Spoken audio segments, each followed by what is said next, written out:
season of Lucha Review is finally here, and we are gonna kick things off with a monster-sized main event. I'm talking about Godzilla vs. Kong, right here tonight in the Lucha Review Arena in a lumberjack match. Godzilla, Kong, you boys have had your way in New York and Tokyo, but tonight you're going to be surrounded by my luchadors, and we are not going to let you tear our house apart. I've been waiting to say this for 6 months. Tag yourselves in, and let's take on the nerdy and dirty.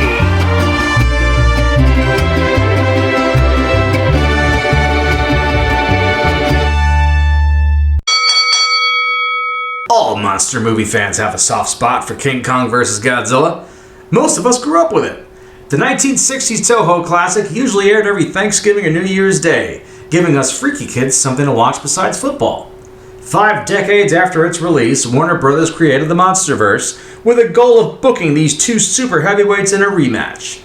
To get there, we'd first have to sit through Godzilla, Kong Skull Island, and Godzilla King of the Monsters. All three were fantastic films designed to lead into this main event.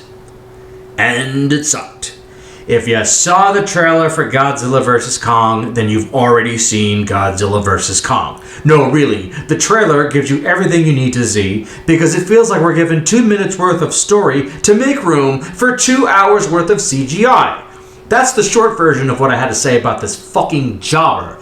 But if you want to hear me cut a promo, by all means sit tight and be ready for spoilers.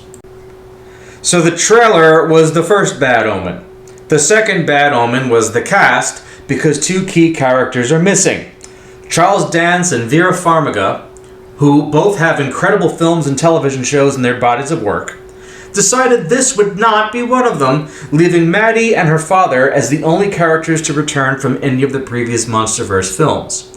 Joining them is the fat kid from Deadpool 2, and Bernie, an engineer with over 200 podcast episodes of conspiracy theories about Apex Cybernetics, where he works. Yet, somehow, none of his ramblings ever come across the attention of human resources. This does get worse because taking center stage is a little girl named Gia, who is the first person to establish contact with Kong and does so via sign language. She's also the last living member of the Iwi tribe, which couldn't have been gone long because the girl is 9. Did the Iwi discover condoms? What happened to them? Before I got an answer, the movie changes the question, because within the first 3 minutes, Kong showed me he's being held captive in a fucking biodome. Monarch has turned Skull Island into the Truman Show, and Kong is only just discovering its existence. Makes me wonder what the fuck he was doing to not notice it for the last several years, because this structure could not have been built overnight while he was asleep. While pondering this, I failed to catch the mention of Hollow Earth during the opening credits, and how it's believed to be the homeland of the Titans, buried deep below the frozen surface of Antarctica. I clearly don't know a damn thing about creative writing, because why the fuck would I want to use a story to build a setting like that when I could just do it within a few seconds and sound bites in the opening credits? Meanwhile, in Pensacola, Florida, where Maddie and her dad now reside, Bernie's attempt at blowing the whistle at his own employer is cancelled when Godzilla turns heel and launches an attack on the Apex facility.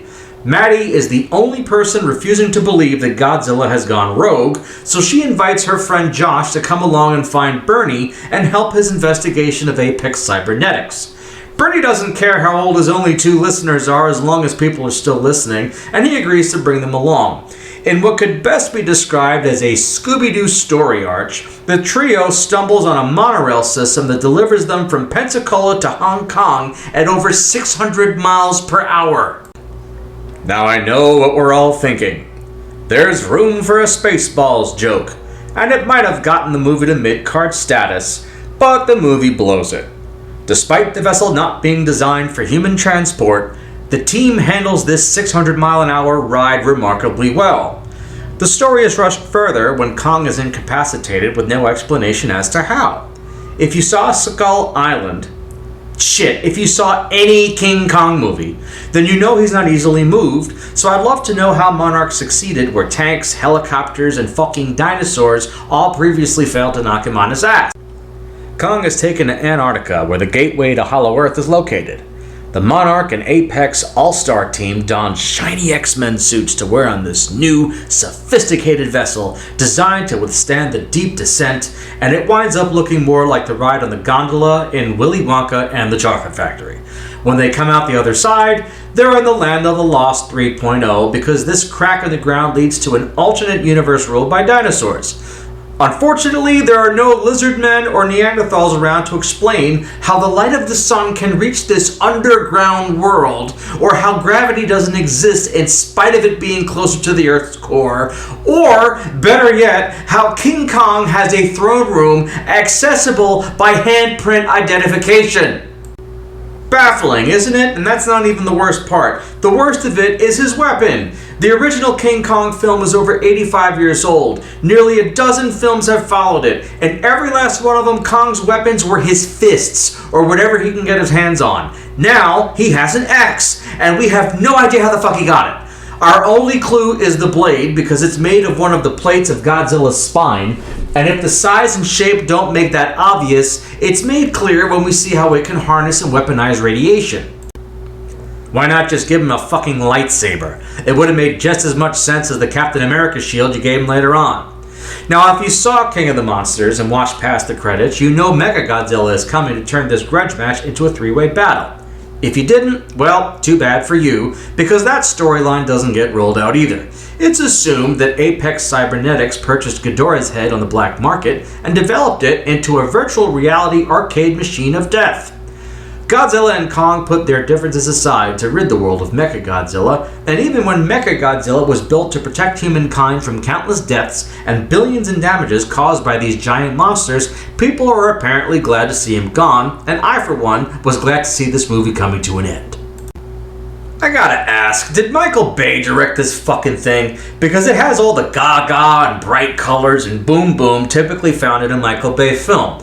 Whoever directed this jobber, he should go swimming in the Pacific wearing a suit made of dead fish. Godzilla vs. Kong is a 2-hour trailer with a predictable ending.